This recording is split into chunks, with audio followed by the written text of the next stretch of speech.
Les chutes accidentelles des enfants dans des trous ou des puits profonds est un scénario tragique, récurrent dans le monde entier. Des enfants ont été secourus et d'autres y ont laissé leur vie. À titre d'exemple, en décembre 2021, la protection civile irakienne a réussi de sauver un enfant turkmène autiste. Il était tombé à Kirkouk, au nord du pays, dans un puits profond de 35 mètres. Les autorités avaient procédé à assurer la survie de l'enfant en envoyant de l'oxygène avant tout.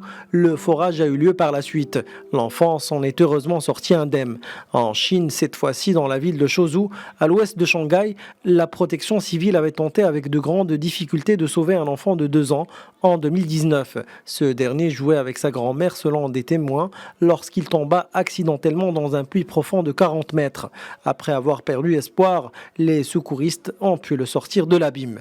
En mars 2018, le même scénario s'est répété en Inde avec le petit Rushan qui est tombé dans un puits 35 mètres de profondeur. Là encore, la protection civile hindoue avait réussi à le sortir du gouffre après 48 heures d'efforts. Et puis en Roumanie, une des affaires les plus suivies par les médias, le sauvetage miraculeux d'un enfant de 3 ans en 2013. Après de 20 essais de la part de la protection civile, il a été secouru par un autre enfant de 13 ans. Cela dit, si la plupart des fins de ces incidents sont heureuses, il y a malheureusement quelques exceptions, comme ce qui s'est passé au sud de l'Espagne en 2019, où un enfant était tombé dans un puits profond de 100 mètres. Après plusieurs jours de forage, les secouristes n'ont pu faire sortir du trou qu'une dépouille. Selon les spécialistes, avant de démarrer les travaux de forage d'un puits, il faudrait prévoir une clôture cadenassée, un couvercle et une signalétique visible de tous.